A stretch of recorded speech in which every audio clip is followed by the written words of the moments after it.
धूम मची हुई है जिस खबर की वो ये है, एरो इंडिया 2025 में भारत ने इतिहास रच दिया। पहली बार भारत के 5th generation stealth fighter jet यानी एमका का 1.1 स्केल मॉडल दुनिया के सामने पेश किया गया। भारत का ऐसा तर्ज अमल क्यों है, इसकी क्या वजह है? मोदी ने जैसे ही मोदी आए 2014 में, आप देखें कि चीजें वो किस तरह लेकर, जैसे ही इस मॉडल की तस्वीरें सामने आई, सोशल मीडिया पर हड़कंप मच गया।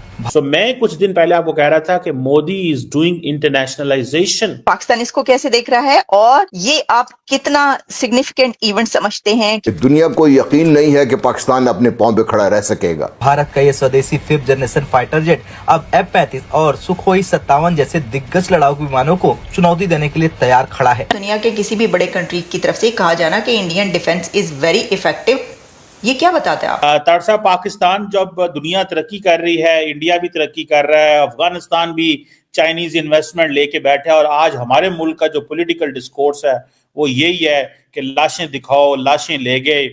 साहब कब तक ये ऐसे चले? इंडिया के जो एक सिस्टम मेक इन इंडिया है और जो डिफेंस सिस्टम है कितना ताकतवर हो चुका है भारत का, कि वो कह रहे हैं कि जो इंडियन डिफेंस कैपेसिटी है वो बहुत बढ़ती जा रही है। यानी अगर हम इसी तरह देखें, हम कहेंगे कि क्या पाकिस्तान की बात करें कि क्या पाकिस्तान हर चीज बना लेगा जो भारत बनाता है? नहीं बना सकता ना। आपने क्या बनाया? आपने 5 स्टार जेल बनाई। हमें इसमें कोई शक नहीं होना चाहिए, हम इस वक्त तनहा हैं, हम कोशिश कर रहे हैं। हमारा अंदरूनी मसला है खलफशार का, चाहे दहशतगर्दी हो, चाहे सियासी चपकलिश हो, चाहे मईशत हो या चाहे करप्शन। नमस्कार दोस्तों, चैनल पर आपका हार्दिक अभिनंदन है। दोस्तों, बेंगलोर के एयर शो में यूएस ने भी अपनी 5th जनरेशन एयरक्राफ्ट जो कि F-35 है और Su-57 भी रशिया ने जो है वो डिस्प्ले किया था दोस्तों। और रशिया ने यहाँ तक ऑफ़र कर दिया है कि वो इंडिया में ही मैन्युफैक्चर करेगा और ट्रांसफ़र ऑफ टेक्नोलॉजी भी होएंगी अगर इंडिया Su-57 की बाइंग करता है रशिया से। दोस्तों, जैसा हम सभी जानते हैं कि रशिया बहुत रिलायबल पार्टनर है इंडिया का, और इंडिया ने बहुत उसे डिफेंस इक्विपमेंट खरीदे हैं। और on the other hand F-35 भी एक state of the art aircraft है जो कि काफ़ी एडवांस्ड है, 5th जनरेशन एयरक्राफ्ट है। दोस्तों, इंडिया दोनों शायद खरीदने की बातचीत चल रही है। अगर दोनों खरीदता है तो इंडिया की पावर जो है वो मल्टीफोल्ड बढ़ जाएगी।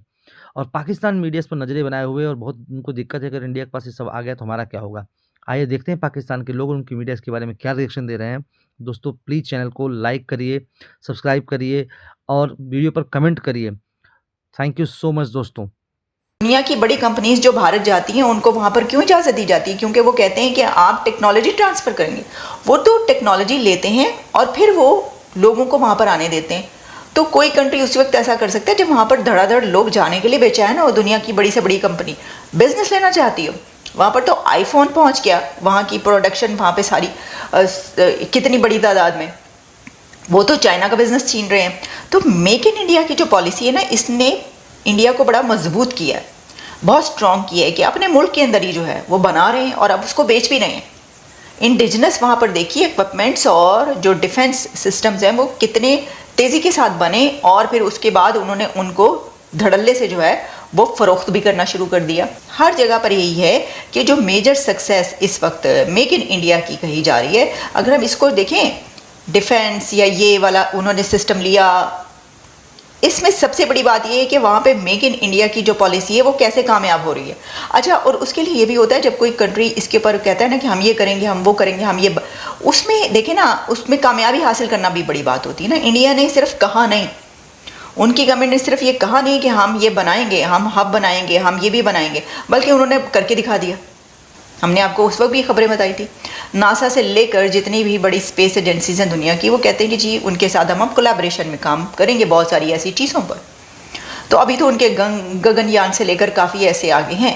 तो क्या उन्होंने सिर्फ कहा नहीं कि मून मिशन हम भेज रहे हैं, यहाँ हम भेजेंगे, यहाँ हम कोशिश कर रहे हैं, बल्कि उन्होंने करके दिखाया और कामयाब।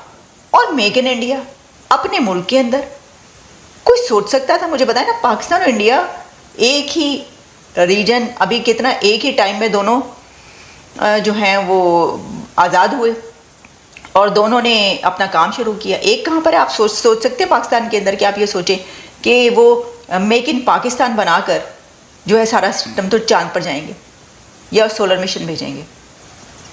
तो ये है फर्क। पाकिस्तान एक बदकिस्मत तरीन कौम है जिसकी अपने किसी हमसाये के साथ नहीं बनती है। देखिए, किसने बनानी? आपने नहीं बनानी, मैंने नहीं बनानी। हम एक सोशल वर्कर है, हम बात कर सकते हैं, लेकिन बात वहां तक हमारी जाती जहां तक हम बस पहुंचा सकते हैं। लेकिन हमारे सियासतदान ये पॉलिसी बनाए ना, और भाई अपने हमसायों से बेहतर रखें। अगर आप एज ए सियासतदान नहीं रख सकते, एज ए मुसलमान ही रख ले। जब हमारे कुरान में, हमारे दीन में ही हुक्म है, जब तक आपका पड़ोसी नहीं राजी, आपसे रब नहीं राजी, तो इस चीज को सोचते हुए आप कर लें। और दूसरी सेकंड बात ये है कि भाई उनके मुल्क का इलेक्शन हुआ है, वहीं पर डिस्कस होगा।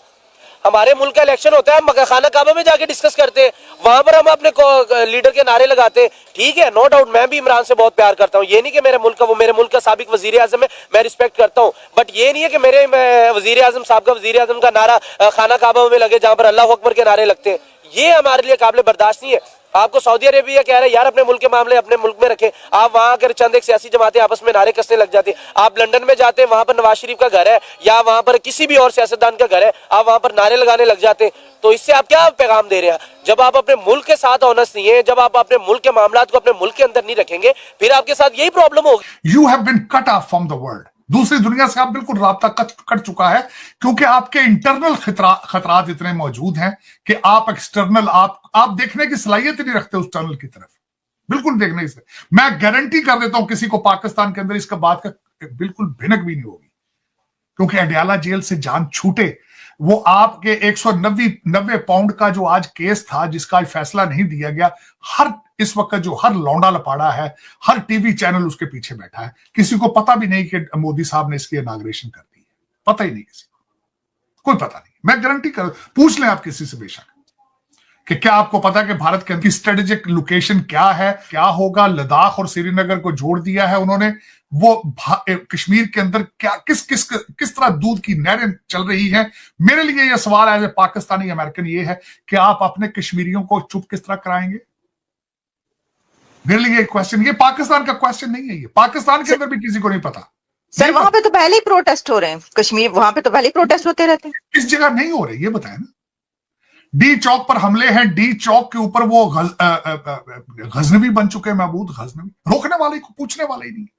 और उन जुलूसों के अंदर, उन हमलों के अंदर अफगानी आ रहे हैं, उनके अंदर अफगानिस्तान के झंडे हैं, तालिबान के झंडे हैं, टीटीपी अंदर घुस के आपको मार रही। मैं अफसोस के साथ ये कहना चाहूंगा 2500 लोग मरे पिछले साल, 1000 का तो रिपोर्ट कर रहे हैं।